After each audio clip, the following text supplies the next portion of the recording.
This is Tiger. Welcome to my stream. AJ, good evening to you. Spectre, hey, good evening to you. Juniper, guten Abend. How are you all? Akura, 94, moin to you.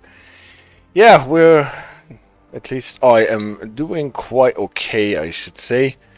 Belarus, hi. Can we congratulate? Are you now a full-blown train driver for the Netherlands Spoorwegen? I was actually rooting for you and thinking of you on last Friday not last Friday, but the Friday before, I guess. That would be so great, and I'm sure you did well.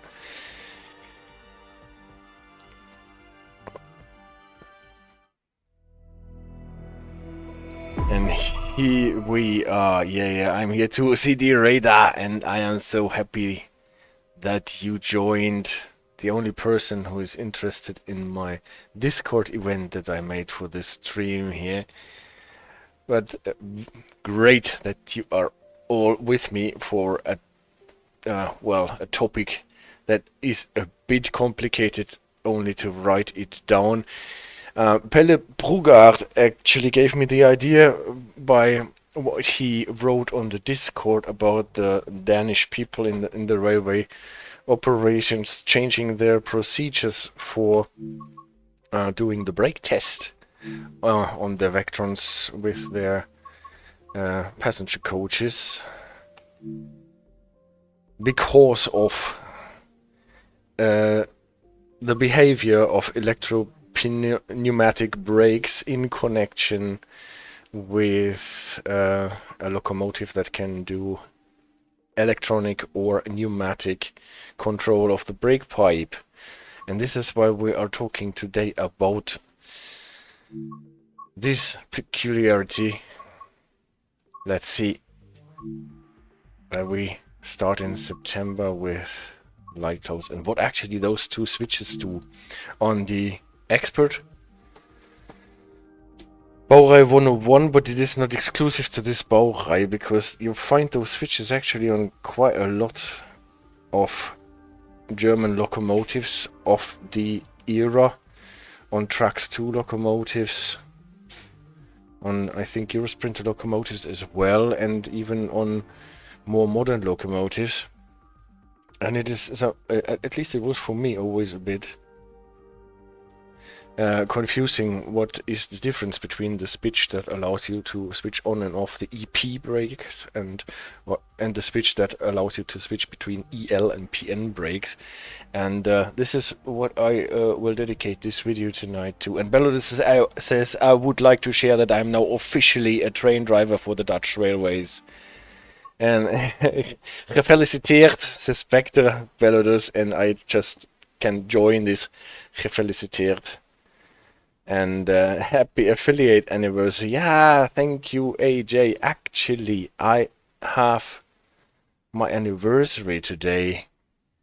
It is 3 years, I think, that I first started streaming on Twitch with Trains and World. The first stream actually did get lost in time because I did not know how to set up the Twitch to actually record my stream, but apparently it was 3 years ago. And Juniper says, congrats Belarus, what is your standplatz?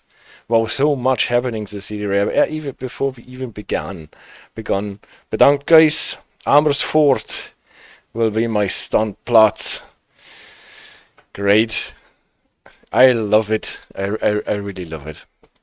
Guys, so this is our locomotive before we really start driving the service here on the Kitzingtalbahn. I already turned it on Frankfurt to Fulda on an expert loco 101 service. There are not too many actually. It is about these two switches. NBU EP can be switched to 0 or to 1. The two ones are actually the same setting, and EL and PN, both PNs being the same setting. I have a presentation for that, going back through how air brakes work, how electropneumatic brakes work, how the control of the brake pipe controls the behavior of the brakes of the train.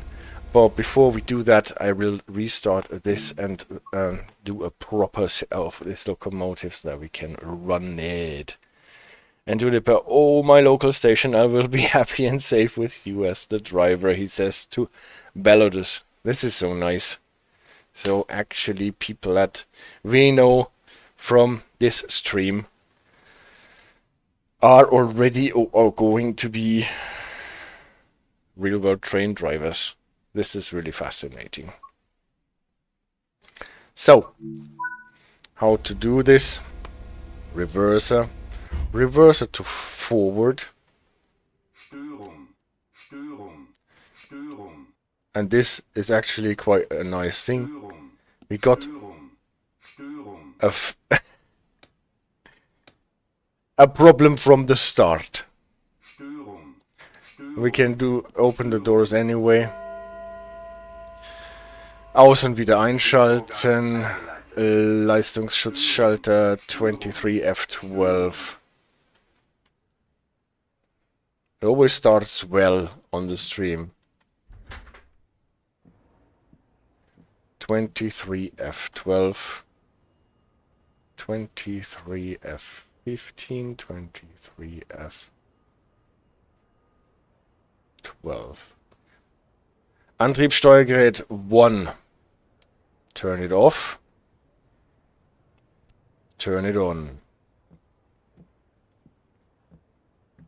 Let's see if it did something, or if we have to do without Antriebssteuergerät 1. Expect the unexpected, suspector. Yeah, if it was only this, what I did not expect, well, was the Hauptschalter aus. Ja, Hauptschalter aus. With Hauptschalter aus quittieren. That means we open it. Now we close it again. Closed again. Fahrschalter quittieren. We can't do this. This is already at 0. Did it go away? Ah, we actually fixed it. That is nice. While we were doing this. We actually fixed it.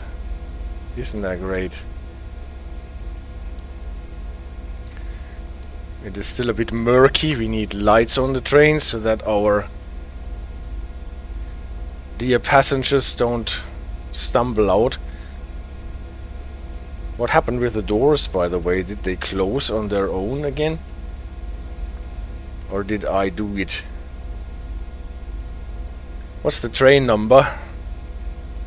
1950.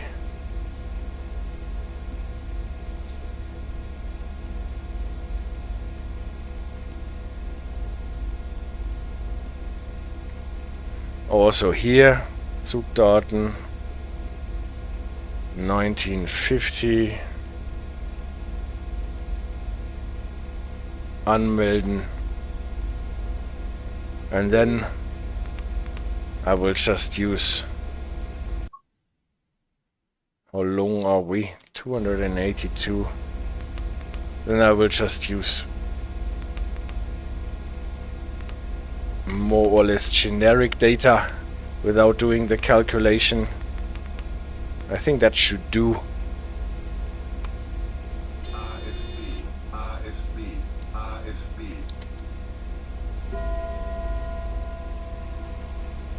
Schließvorgang eingeleitet.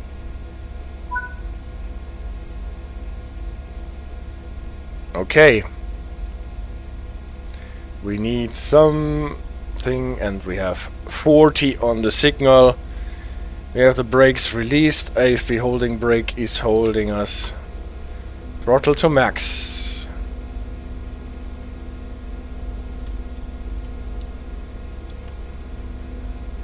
And we are moving.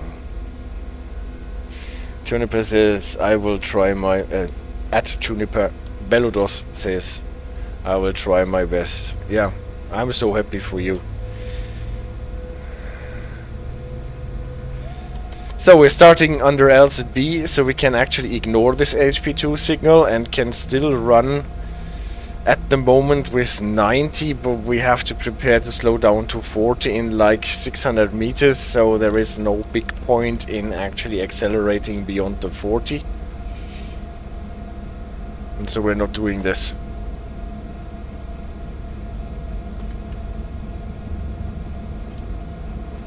Yeah, nice. Actually, a fault that could be fixed.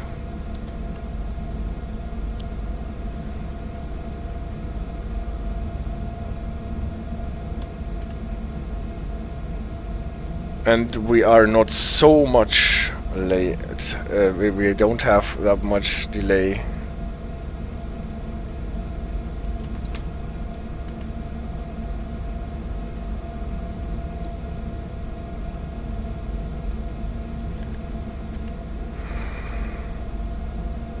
So this is the switch that we got the 40 for.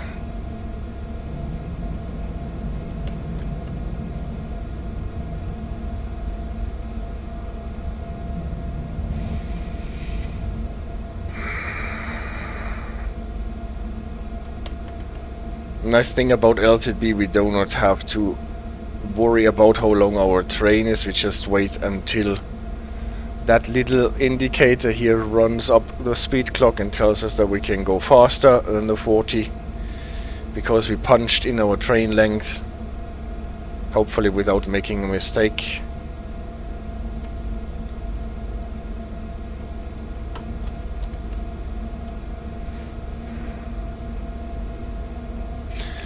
We have one stop at Schlüchtern coming up, and until then it will be a nice ICE run, probably without any more faults. Most probably without any more faults. I did not play around with the chaos factor.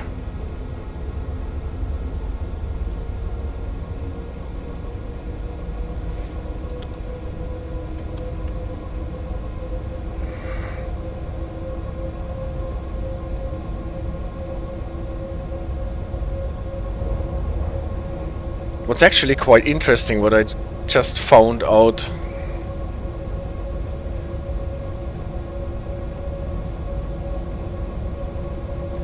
This week when I was preparing this stream and the presentation for this stream, is that unlike other locomotives, the Baureihe 101 lights that light with a Hohe Abbremsung up to a certain speed, and then it should extinguish when we're going faster than this threshold.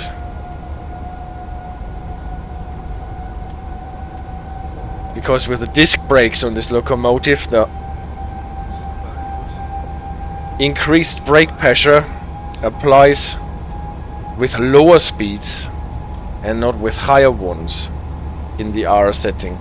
Well, it does not extinguish, it just lights up.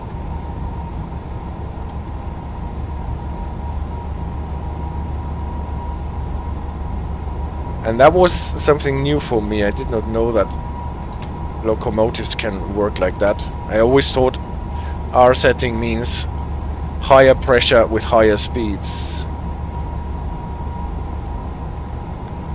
Alright, we are getting kicked out of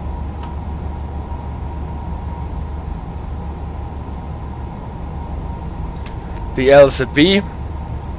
Had to do our setting our AFB to 0, otherwise it would slow us down, and now we are running under PCB. And have to pay attention to the signals again.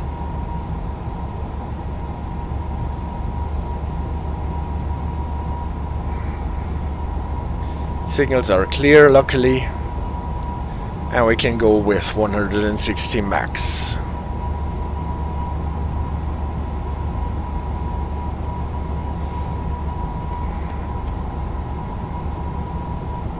And still the Hohe Abbremsung, the increased brake cylinder pressure, is lit. Not entirely sure that this is what I would have expected after reading the operating manual.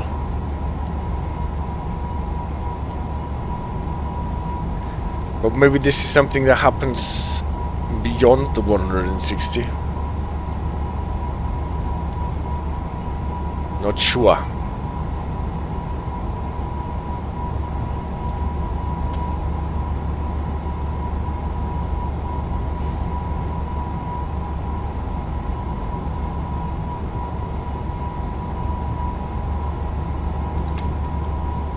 Nope.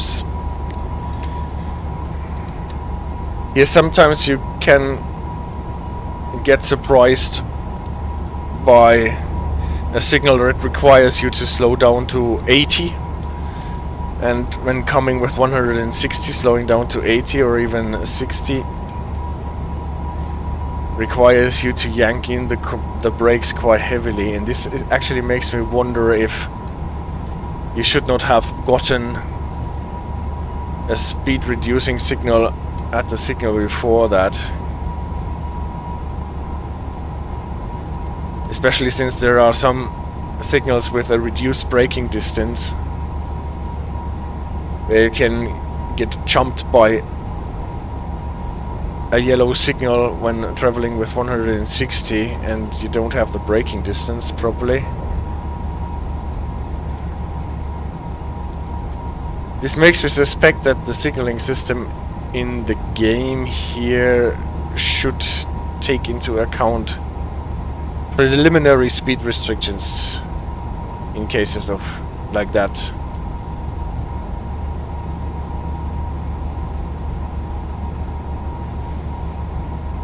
Frax 2 with Dostos.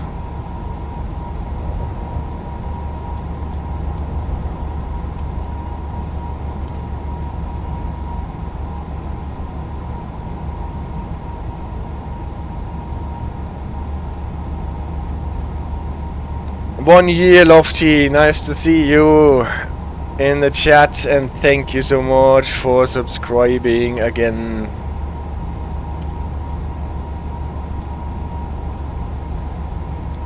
I think we're getting an LF6 soon here, if I remember this route correctly. Bend to the left, downhill.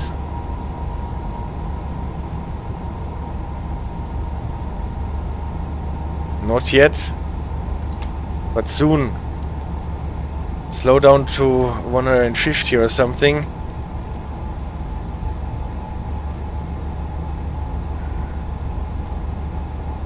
Yes, there it is.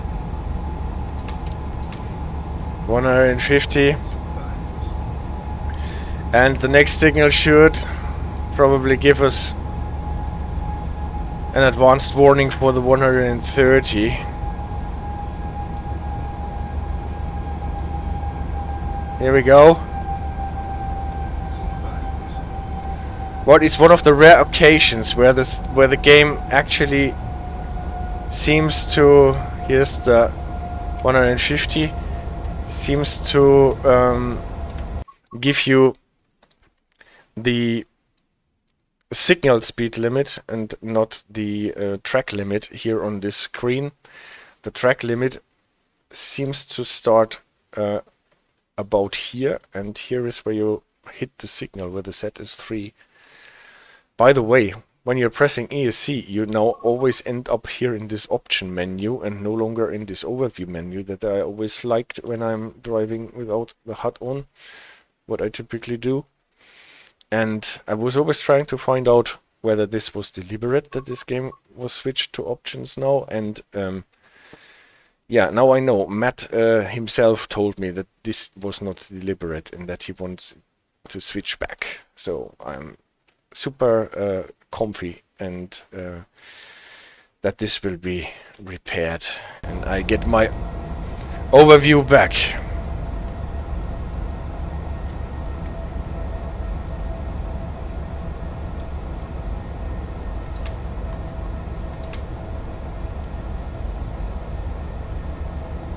So we're still not in the 130, we're approaching the 130 here. Here is the signal with the set as 3, giving us a 130, and it will take a bit until we get to the LF7 sign giving us a 130. So this seems to be a rare occasion where this signal speed here is shown on the overview, because now we are already game-wise in the 130.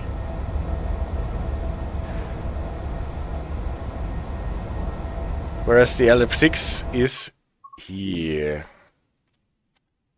So a bit later.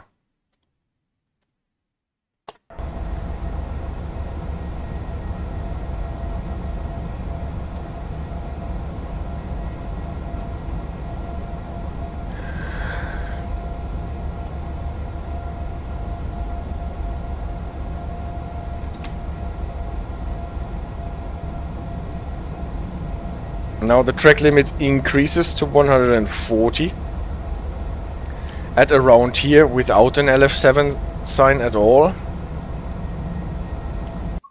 So there was no LF7 sign, nevertheless the limit increased to 140. So this seems a bit peculiar. But as Ronnie taught me the other day, this can actually sometimes happen in real life. That especially when leaving stations, you don't always get the LF7 signs that are actually necessary when you, or you think that are necessary when you're reading the rules. Into the tunnel.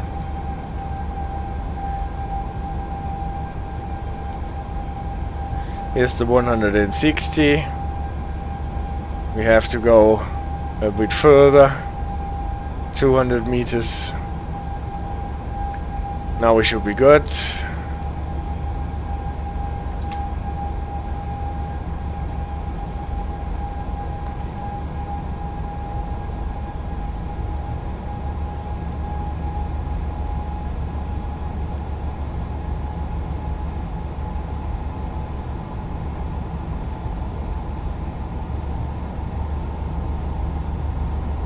And up behind the tunnel we have to stop at Schlüchtern, not to forget that.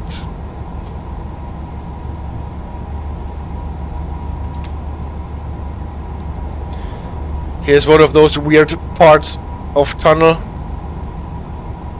that seems super bright, but unlike on the Pfälzische Ludwigsbahn, this one just switches to dark when you get there.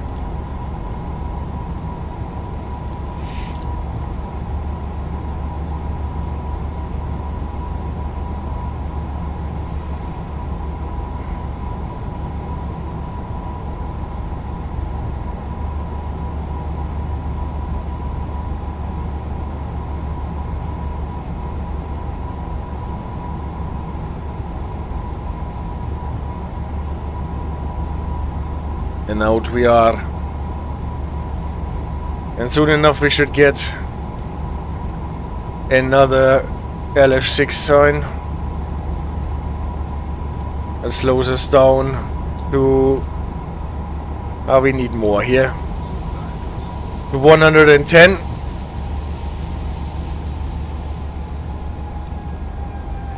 And here is a GPA. Yeah. That can actually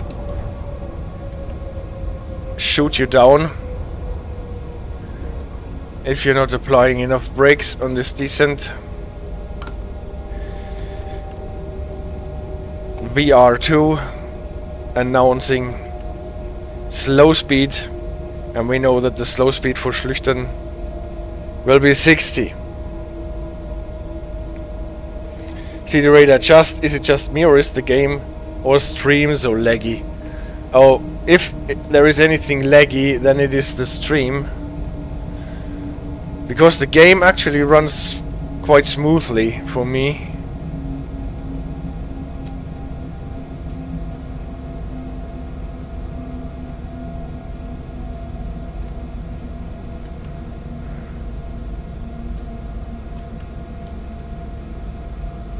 Only thing is that I still have my e-brakes full on. Isn't it too early for a slideshow, Tiger?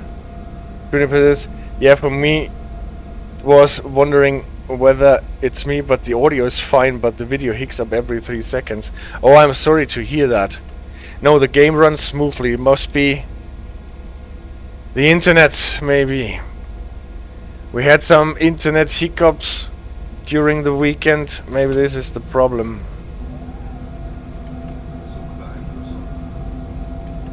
And the joke being that it looks like a slideshow. Yes, I got it, Lofty. I'm sorry, I don't want to provide you with a slideshow. I just restarted everything I have and it still is so bad. Oh, then let's say hello to Vodafone once more. Every time we have construction work going on down in the road, then it's... Inspector is fiddling around with the browser seconds. Yeah, and I was wondering why are the guys so silent?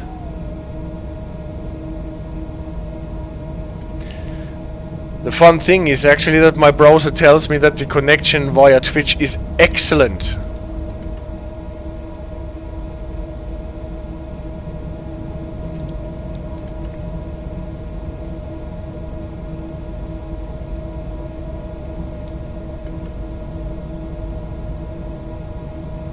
And everyone was restarting the nets, yeah. I'm sorry, guys. On my end, for once, everything looks normal. The game runs smoothly.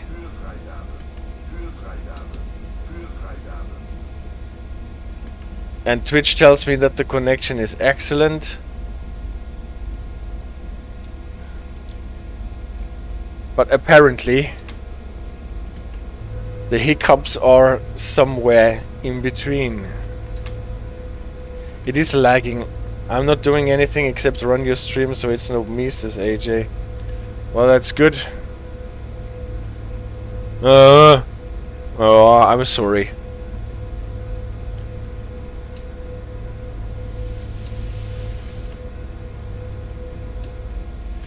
Oh, Juniper says Twitch service too busy with Fortnite World Championships.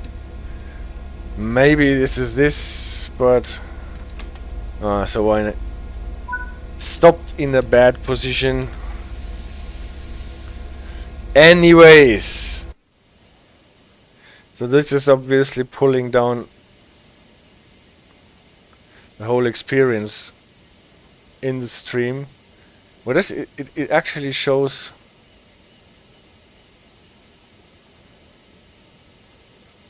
an acceptable bitrate. TTG is jamming, so you cannot tell secrets about future routes. Well, I don't know any secrets about future routes anymore that I could tell you. I can't even tell you secrets about the Epic Game Store thing, except for that it is really a disaster. And Train Simulator driver Paul picked up on the thing in 2 videos now. So, guys, let's have the presentation. You tell me if the presentation is a slideshow or is actually not the worst thing to happen, because it is actually meant to be a slideshow. Maybe we can cover whatever time the internet needs to thing. Yeah, and AJ says, yeah, true. Funny enough, there is no auditory lag at all. So I don't know at what point there is the bottleneck. But there must be one. Where's my presentation? Here it is. Presentation with 60 FPS now. Yeah. Well, I don't know. Whatever. Those two switches, NBU EP, what is short for Notbremsüberbrückung, and electropneumatische Bremsen, what is German for passenger emergency brake override, and electropneumatic brakes. This is the one switch, and the other switch is the EL and PN switch, what is short for electronic and pneumatic. and it switches between those two things. And where actually do those switches attack? For that, I wanted to go back to what we have done a couple of months ago. You remember the 1938 stock in the London Underground, and we were talking about twin pipe air brake systems according to Mr. Westinghouse, and then about brake-by-wire systems, electropneumatic brakes in an EMU. We all know brakes work with friction. Something is applied against the running wheels, or in more elaborate system against a brake disc that is connected with the axle. Here we have in our presentation brake blocks that are pressed against the wheels to slow them down. For that, we typically have brake cylinders, and they do the mechanical movement of the brake blocks against the wheels by filling air in the brake cylinder. We have those, or even more of them, typically one on each bogie, not just one on each vehicle, but one on each bogie. So that the brake cylinder knows how much air is supposed to go into the brake cylinders, we need special valves called control valves, or traditionally triple valves, because they can connect to three things: the brake pipe and the reservoir where the pressurized air is connected, and the brake cylinder. And typically you have one of those control valves or brake valves on each vehicle. For air brakes to work, obviously you need a reservoir of pressurized air, and this is created by a compressor in a system that is then distributed along the train in the first pipe, in a twin pipe system, in a single pipe system, obviously through the single pipe that exists there, so that we can distribute pressurized air through the whole train, through all the systems, what is actually quite complicated, because there are a lot of systems that need pressurized air, and most of them are connected with the main reservoir. And sometimes you actually need additional reservoirs, auxiliary reservoirs, that are also filled by the air that is created by the compressor, but sometimes they need to go a longer way. For example, here through the control triple valves that fill an auxiliary reservoir. Why do we need one on each vehicle?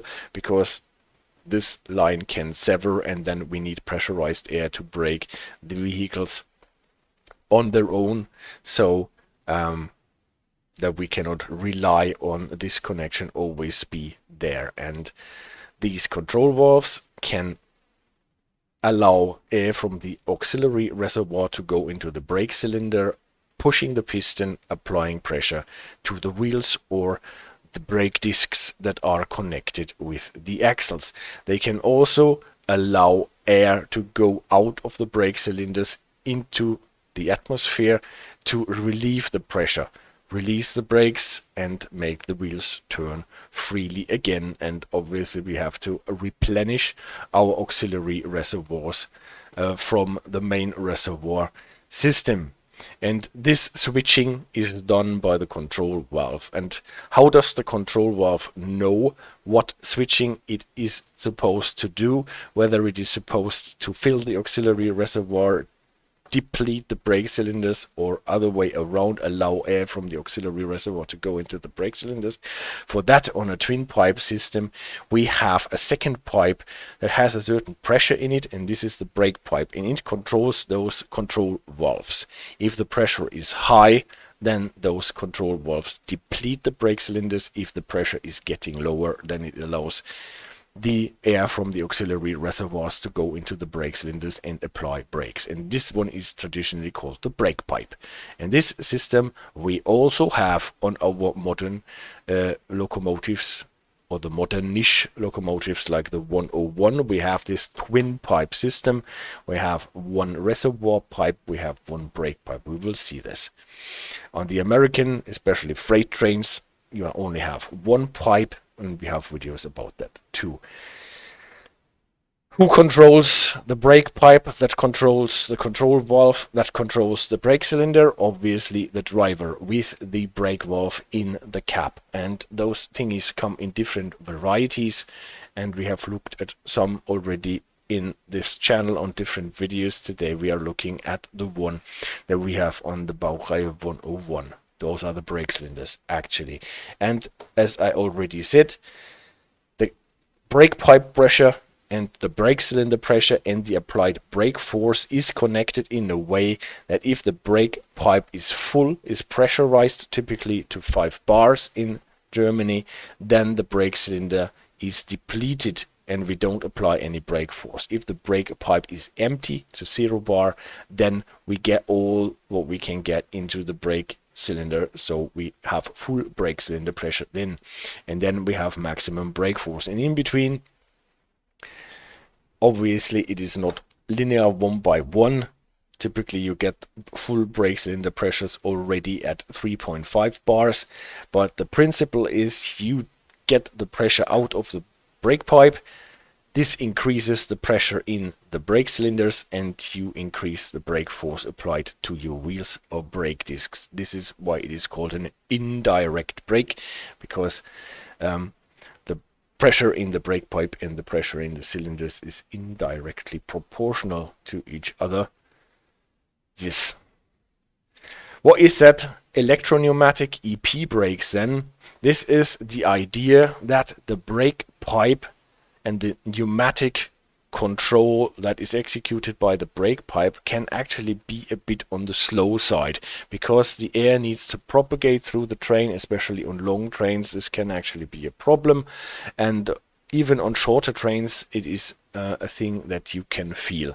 What is faster than pressurized air and differences in pressure in the air brake pipe propagating through the brake pipe that can have nooks and elbows and whatever? Obviously electrons, electric impulses, and for that you get an addendum on your control valve that is sometimes called a brake distributor then, and this one can read electric impulses and tell the control valve what to do. Just like the control valve typically reacts to pressure changes in the brake pipe, this thingy, the brake distributor, or a thing integrated in the control valve at some point in time, can interpret electric impulses and tell the control valve how much pressure there is supposed to be in the brake cylinder.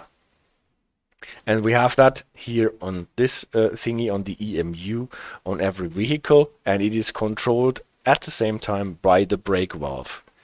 And if you think back on the 1938 stock, what is obviously not a modern train but a really old banger, you had already the 2 brake systems running there.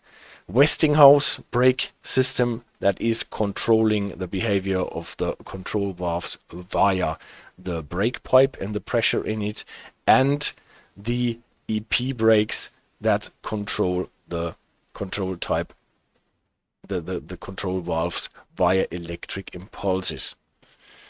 And for example, if you look at it, brake line, if you only use 1 wire, if it is not energized, this can mean, okay, no brakes on. If it is energized, you want to have the brakes full.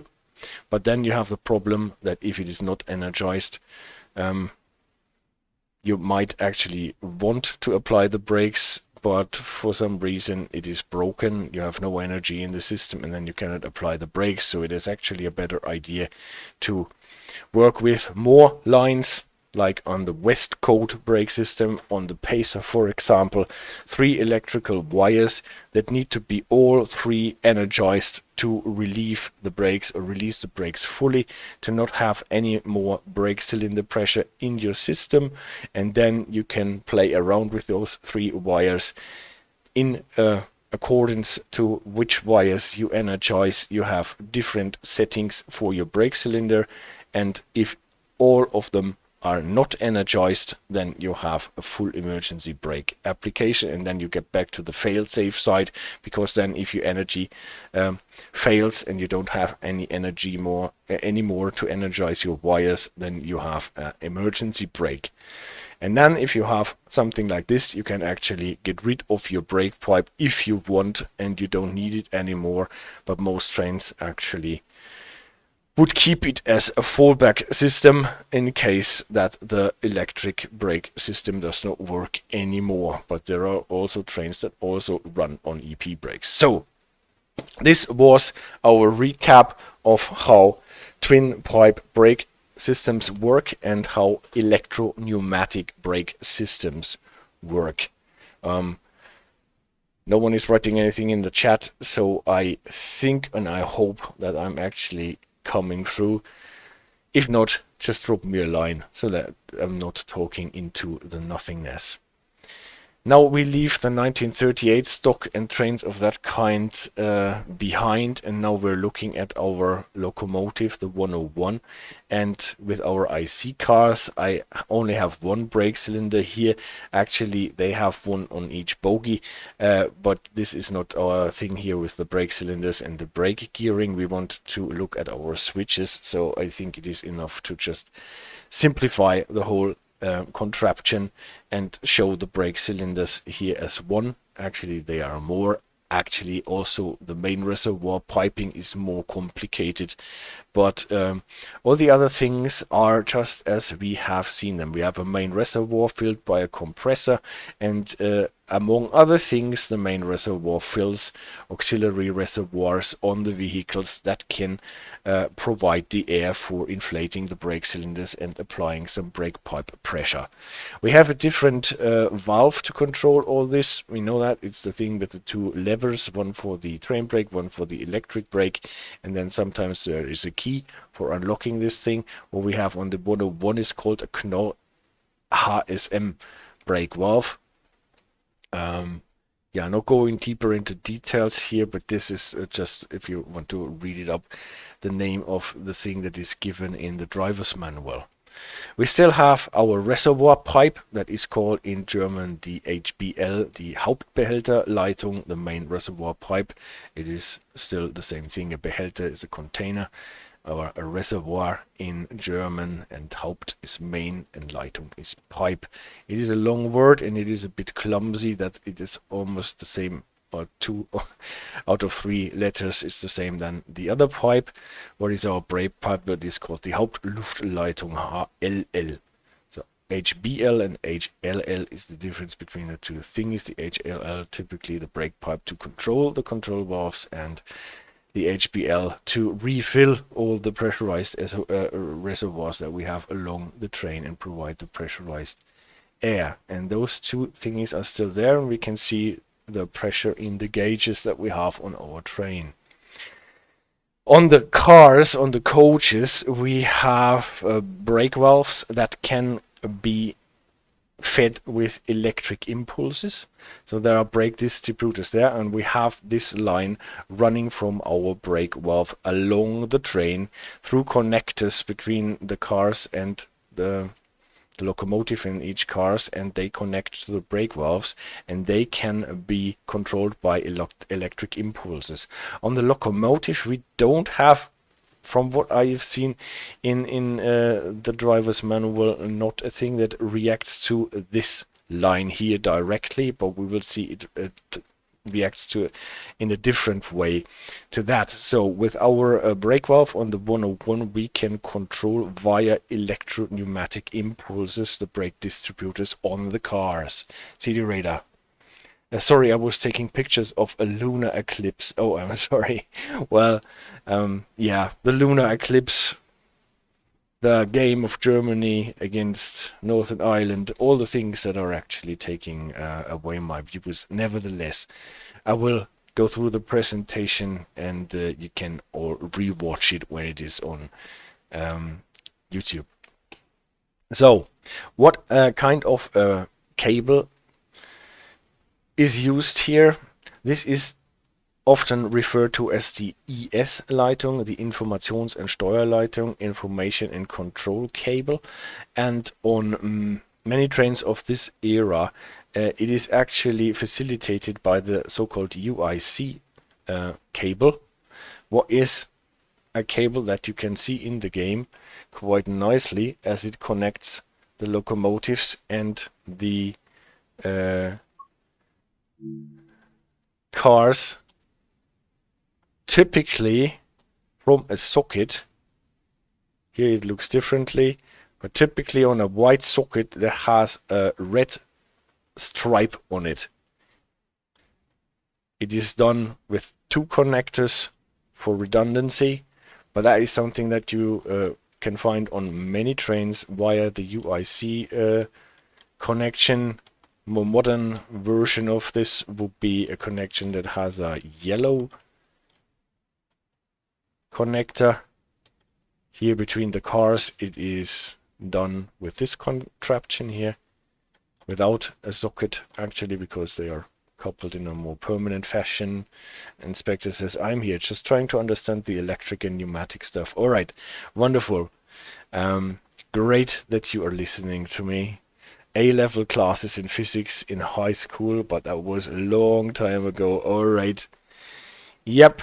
Well, well, since I am not really qualified to teach physics or other things, it is always a bit from a layman's perspective, but nevertheless I think this is what we can process to understand those thingies. Back to our presentation. So this is our UIC cable that is actually like a cable with sockets and plugs and connects the whole train, and this is used in trains and locomotives of this era to send the impulses that the distributors on the brake pipes on the coaches can understand and fill and empty the brake pipes accordingly. We have to look a bit closer to our brake valve and what it actually does. We have the 2 levers and we have the brake pipe that runs through the whole train, and somehow with our lever and how much we pull it towards us, we can control the pressure in the brake pipe so that the control valves know, even if we can't use for whatever reason the electropneumatic impulses, we can control the pressure in our brake pipe to tell the control valves pneumatically what to do, especially how much pressure there is supposed to be in the brake cylinders. And this can be done in 2 ways actually. So this is this is our brake pipe connected to the control valves on the cars, and also in this brake pipe there is connected the control valve on the loco, this one here. This one is identical to this one here. And now I have obviously I have simplified everything, but there is a pneumatic connection between our control valve. What is actually a pneumatic valve? We can with this lever manipulate the pressure in this pipe that is connected by 2 things, by 2 valves that I will talk about now, connected to the brake pipe. This relay valve is also connected to the reservoir system so that we can get new pressurized air if we want to increase the pressure in the main brake pipe in the Hauptluftleitung. So this is why this relay valve needs to have a connection to the controller, our brake valve, and the system where we can get new pressurized air. And this thing actually, according to our setting that we have here in our lever, can increase or decrease the pressure in the brake pipe and therefore send pneumatic orders to the control valves to either fill air into the brake cylinders or release the air from the brake cylinders so that we can apply or release the brakes. That is one thing, but at the same time our lever not only controls the pneumatic pressure in this pipe, but there is also a thing that translates the setting of our lever to electric impulses. It can just read how far did we move the lever and send accordingly electric impulses to a computer. This is called the Bremsrechner, brake computer. Bremssteuergerät sometimes. This is a computer that calculates how much brake pipe pressure we need if the driver sets this lever to a certain number, 1, 2, 3, 4, 5, 6, 7, or full application. And then this brake computer sends again electric impulses to a thing that is called an Analogwandler, what is more or less there for translating electric impulses to a certain pneumatic pressure. And by this left way, we can also control the behavior of the relay valve, letting more air into the brake pipe or letting air out of the brake pipe. At the same time, since we have now a computer in our brake controller, we can also connect, like the EP brakes that we already have seen at this point, connecting to the cars. That is called the electropneumatischen Zusatzeinrichtungen, EPZ, especially to the control valves on the cars, to the brake computer, and very important also, we can connect the AFB, the cruise control, our thing that can actually slow down the train and apply air brakes. And for that, the cruise control system needs to be able to access in electric way our brake computer and the pneumatic system on our train. So the brake computer is important to connect in the AFB, the cruise control, and the electro-pneumatically controlled brakes on the cars. And now we're getting closer to what those two switches actually do. Our switch that has pneumatic and electronic, here EL for electronic control and pneumatic control of the brake pipe, switches or tells us whether we go that way or we go that way with our information.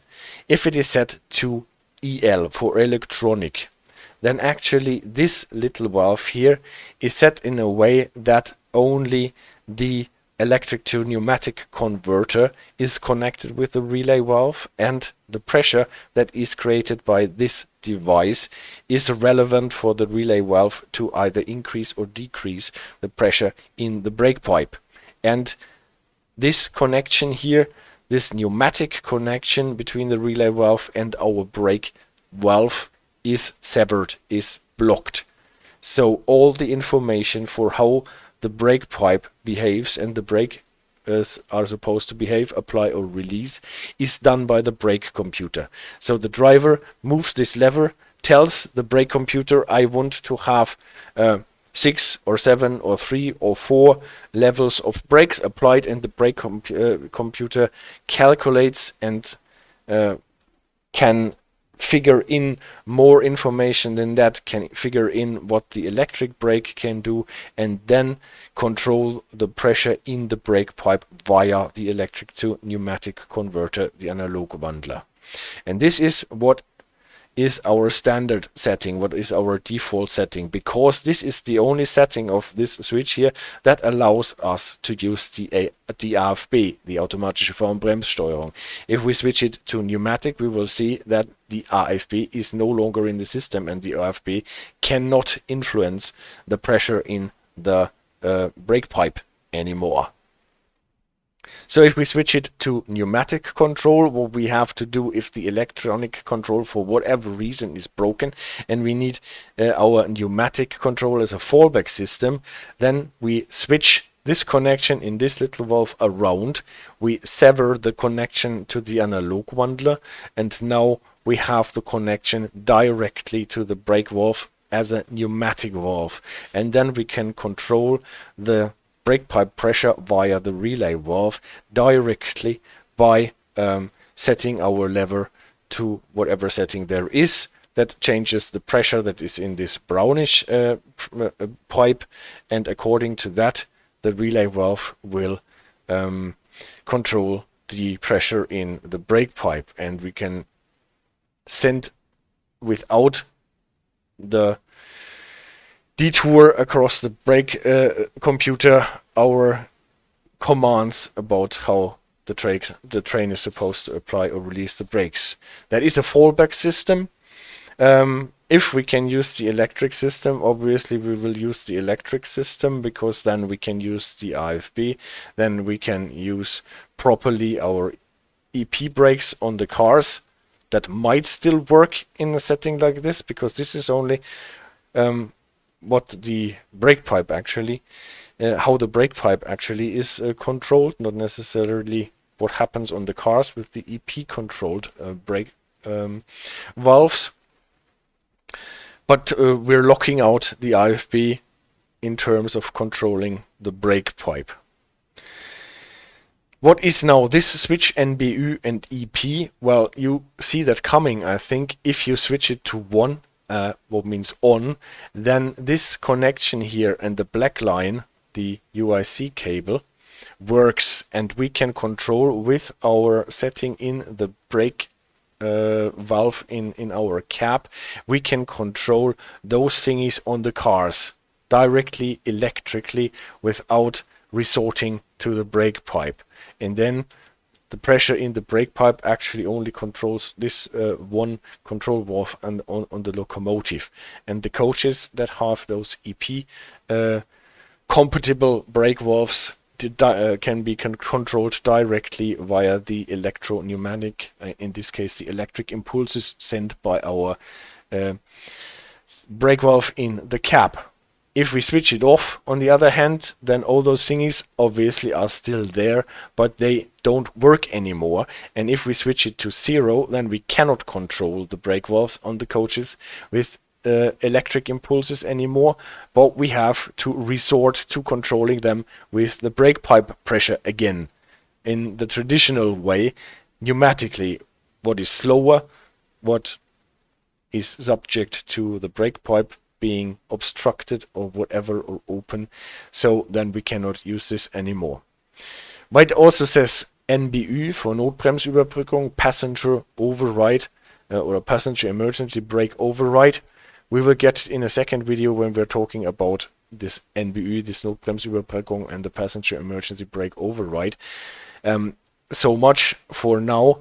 It works on the same cable. This is why switching off NBU at the same time switches off electropneumatic control. So in this system that is used on this train, on the Baureihe 101 and the coaches, the IC coaches, it runs both on the UIC cable. So switching it off switches off both. This is why we have the slash here. For what we are talking about, it is the EP part, the passenger emergency brake override will be another thing to talk about. What is important for me is that you can see that this switch switches off the connection to the coaches, and that this switch actually controls how our brake valve in the cab communicates with the brake pipe. If it is controlled electronically via the brake computer allowing AFB, or whether it communicates only pneumatically directly with the brake pipe. So two things, this one only working on the locomotive, this is what controls the connection with the cars. So let's switch this on again, because it is obviously the more convenient thing. And why did Pelle Brogard got me to this? Because he was telling me that in Denmark they changed their regulations for doing brake tests, and apparently they were leaving this switch to on when they were checking brake pipe continuity, doing the brake pipe to check whether all the brakes in the cars actually release and apply. And when they are checking the pneumatic fallback thing here, there was actually a possibility that if the brake pipe for some reason was blocked, like an angle cocked, not opened or whatever, so between the locomotive and the car, the brake pipe actually being blocked, and now you're doing your brake test and moving with those settings your lever, and what will you see? The brake valve will communicate with the brake pipe on the locomotive on the pneumatic way, and actually on your gauges you will see the brake pipe following suit. It will deplete if you apply the brakes, it will refill if you release the brakes, and at the same time, because it is going the electropneumatic way, the valves on the coaches were actually following suit, and they were actually able to redirect air from the brake cylinders back into the brake pipe. At least this is what this text that Pelle sent us was talking about, so that we cannot actually see that there is no continuity in our brake pipe, because the brakes on the coaches were applying and releasing and even refeeding the brake pipe behind the obstruction, and on the locomotive the brake pipe was responding as expected. So what is the thing actually? And this is actually done quite nicely in the Expert 101 scenarios. If you're doing brake tests, first thing that you do is you switch the EP and MBE switch to 0, so that you actually see what the brake pipe is doing and not sending signals that the brake valves on the coaches can use to give you a false positive that the brakes are reacting. And this is what got me to do all this mumbo jumbo here and talk about those two switches. Let me know if that was interesting, if that was just rubbish, because I'm obviously not an expert in railway vehicle technology and not qualified for explaining this stuff, but I still think that it is possible for a total layman to understand those concepts if you just, well, simplify them enough and try to get your mind around it. Obviously, I left away a lot of connections between the main reservoir and those components here and other connectors to get the idea over of how this switch works and how this switch works. So let's take out this obstruction, and how can we see on a car whether it actually uses electropneumatic brakes? If you look at the brake markings of the 101, you can find this marking here telling you that it is a Knorrbremse der Einheitsbauart. It can be switched on the brake selector to G, P and R. It has an electric brake, and it has a handbrake mit Zusatzbremse, what is typically the spring-loaded brake that we can apply by pressing the buttons on the rear wall of the cab. This D in a circle tells you that we are not pressing brake shoes against the wheels, but we have brake discs on our axles. And this thingy here, the EP with this smiling mouth underneath, what is a bit like this connection here, tells you that this locomotive can do electropneumatic braking. What is great, because we also have the same sign on the coaches, and if you have it on the coaches and on the locomotive, then you can know, oh great, we can do electropneumatic braking on our train. The coaches brake markings is a bit different. We have the same brake, Knorrbremse der Einheitsbauart, Einheitsbauweise. GPR settings, we have a magnetic drag brake, obviously no electric brake because there are no driving motors on the coaches, but we have the magnetic drag brake, which allows the cars to go fast. Also disc braked, also EP brakes, electropneumatic brakes, and this sign here tells us that they have the passenger emergency brake override system according to the DB system. But we will talk about the different systems of a passenger emergency brake override in a different video. Also sending the same information along the UIC cable. Yep, I think this is the end of today's presentation. I hope it did not get too slideshowy. Well, on the other hand, this is what it is. A slideshow. And we can go on with our train. And try to regain some of our lost time. Make up for some lost time.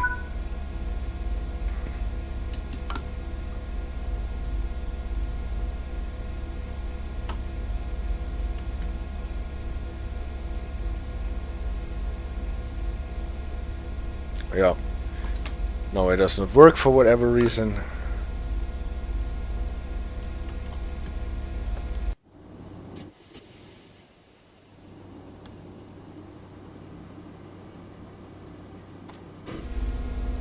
Now it works.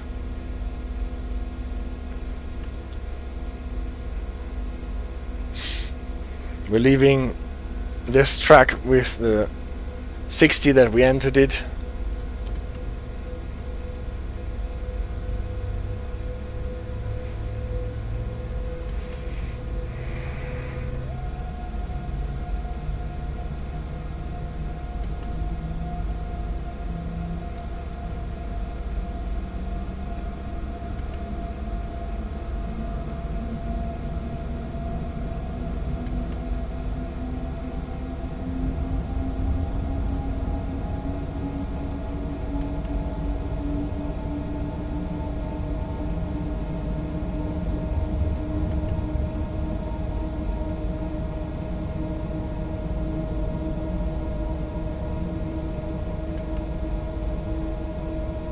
I think it was 110 that we had as a limit before we entered the station here.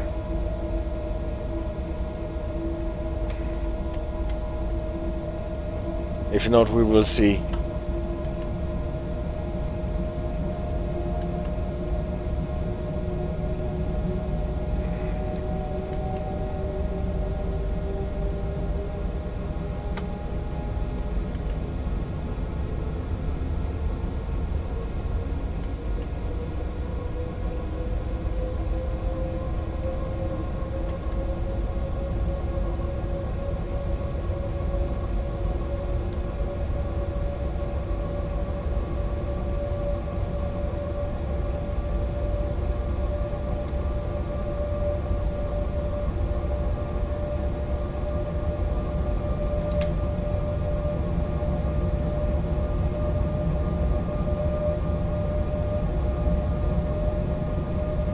Next up is Hanau. Now we should get an increase to 130 if I remember correctly, and here we go.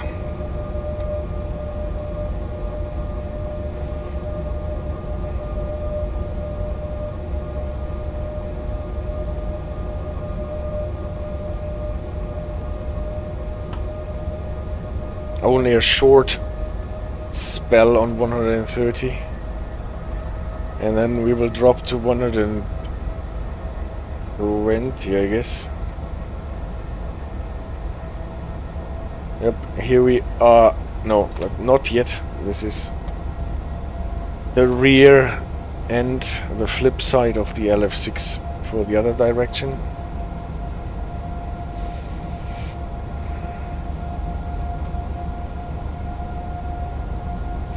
Good news about the Epic Games Store disaster, by the way. If you can honestly say something is good news here, is that I will be most probably able to transfer my Joe Lorry player profile to the Steam version, thanks to Paul, the train simulator driver.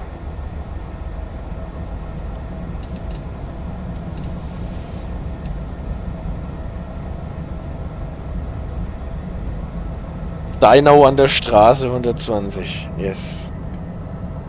You're right, Spectre. And I was late, annoyingly enough. It swam back.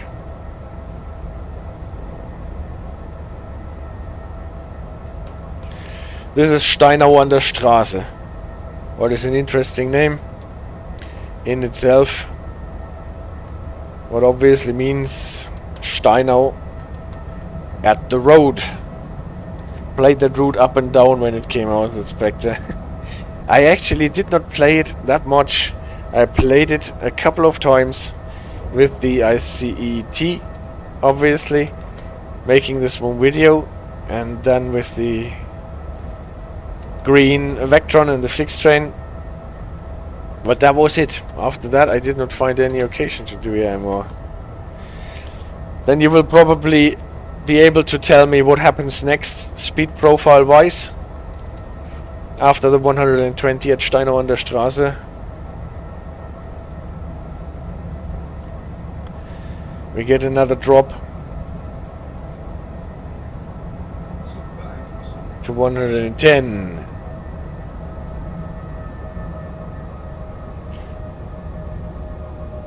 But only will be a very short drop to 110.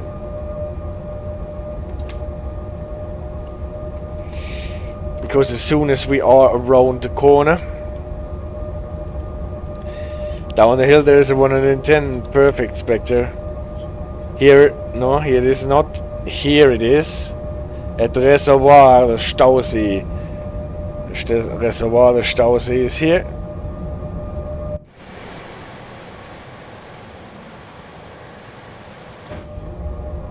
And then it climbs back to 200, to 160. Not 260. That's a bit long and a bit fast.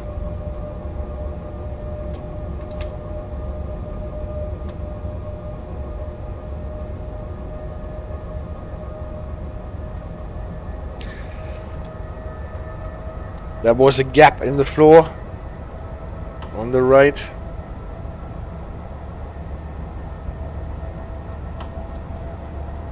Yeah, it can take full throttle.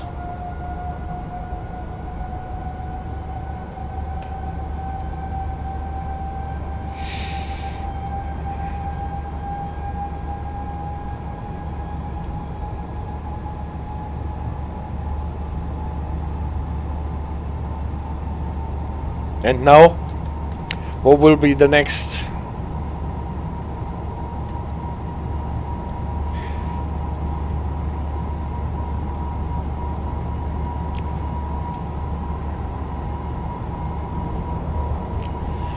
Now we can actually run 160 for a bit, especially through this next station here.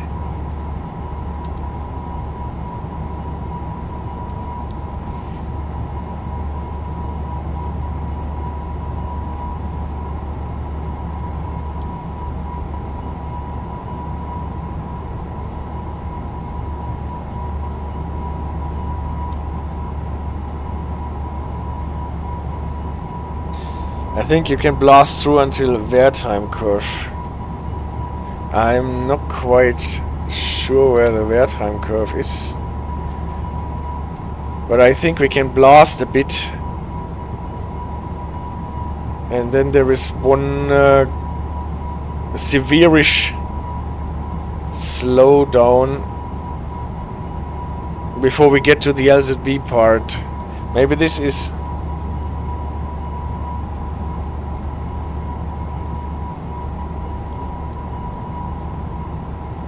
thing that you mean. Oh, and in the Czech Republic we are now driving 200 kilometers on one track. This is great to hear. I hope under ETCS.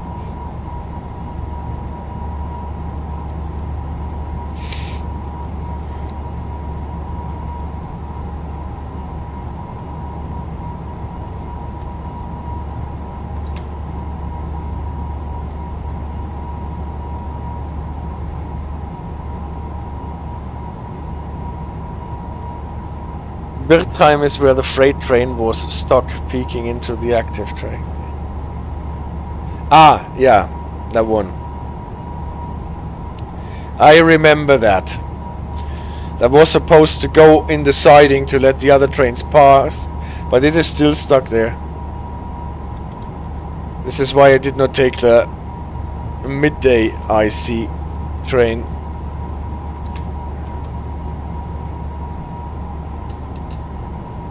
Slow down to 140, and I think there will be a second slowdown after the 140, no?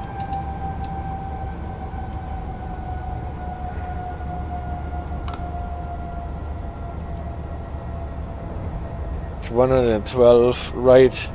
It's still stuck in the expert timetable, but not the normal one. Aye!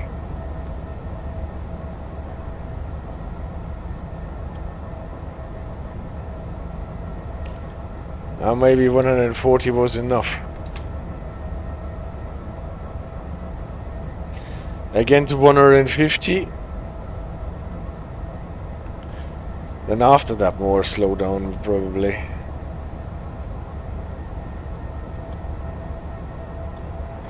160. Oh, that. And this was not what I was remembering.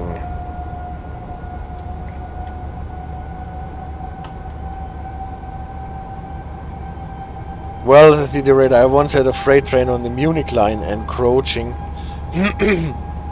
on the passing track with the last car, but the signal was green, so I hit it full speed. Oh, that sounds great. Back to 140.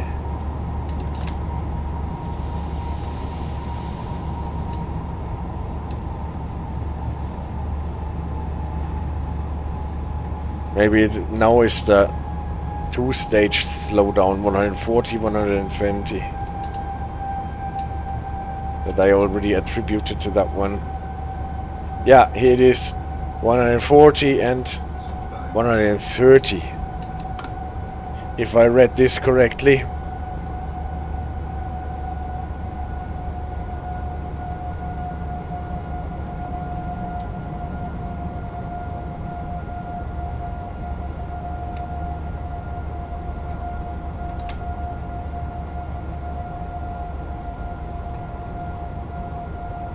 Yeah, 130.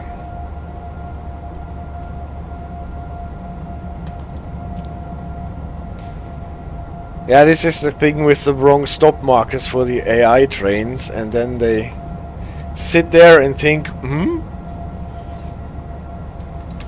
I got out of the way, what is the problem? And then the rear end is still in the track.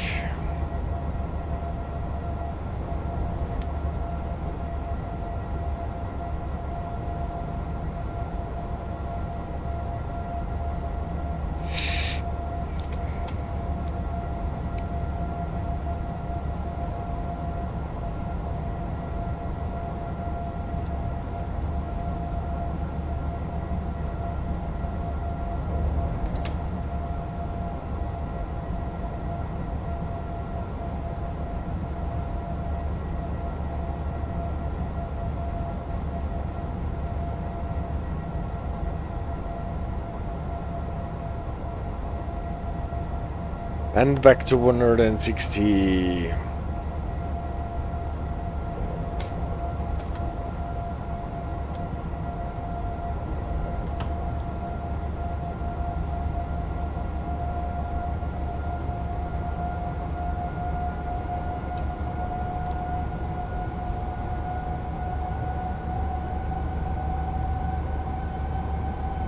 I think after the curve it is 160 until the LZB part begins, so drive it like you stole it. Alright.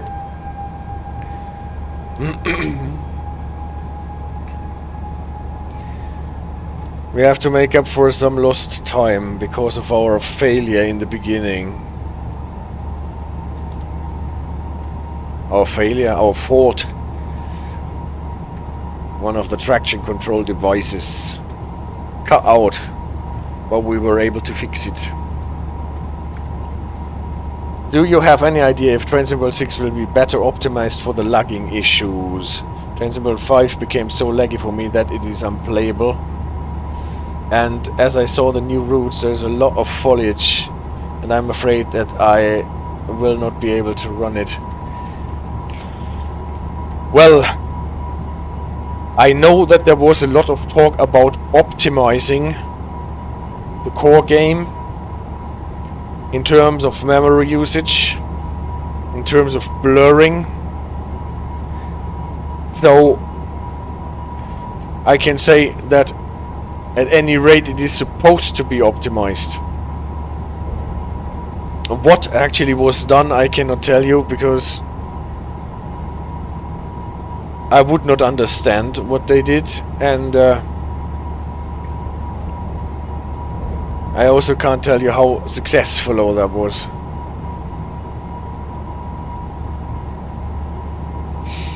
So now we should get to the LZB part, right?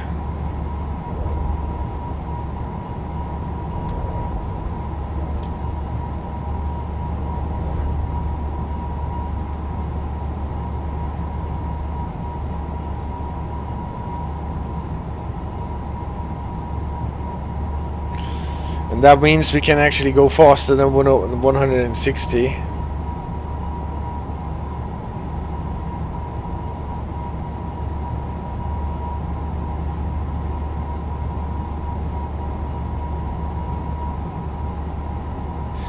And airs show on the right hand side. Ah, the air show. If I actually unlocked it, probably did not unlock it, since I never played enough Frankfurt Fulda.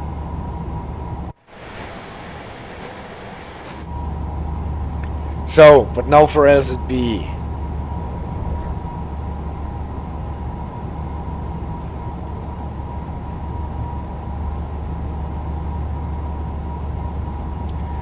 Here we go, LZB.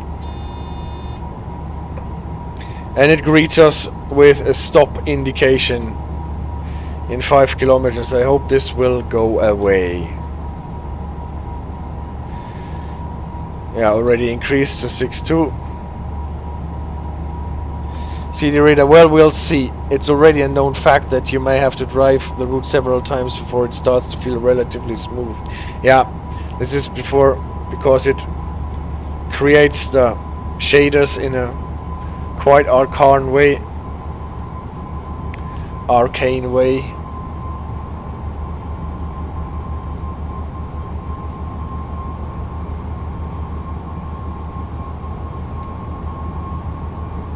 And I don't know what actually is the influence of weather, time of day, time of year in creating those shaders.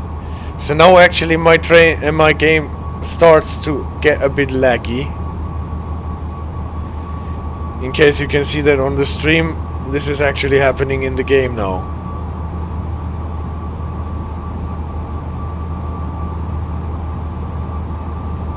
The LZB Schnarre, yeah, if it is only for a short while, I can actually live with it. If you get the continuous Schnarre that can't be silenced, like on the dispo lock that we had.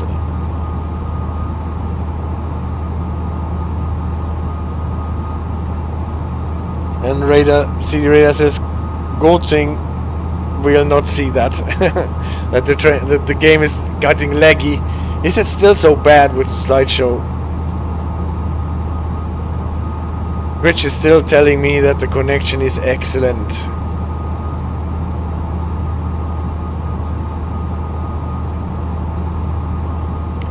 And guys, look. The light for the Hohe Abbremsung turned off. That means it is actually working the way it is supposed to work. Then it should come on as soon as our speed drops below 140 or something.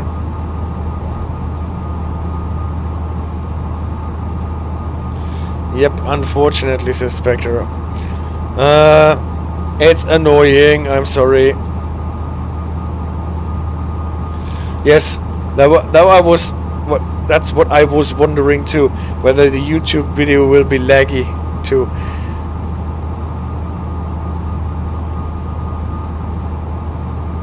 And what I download from Twitch will be laggy.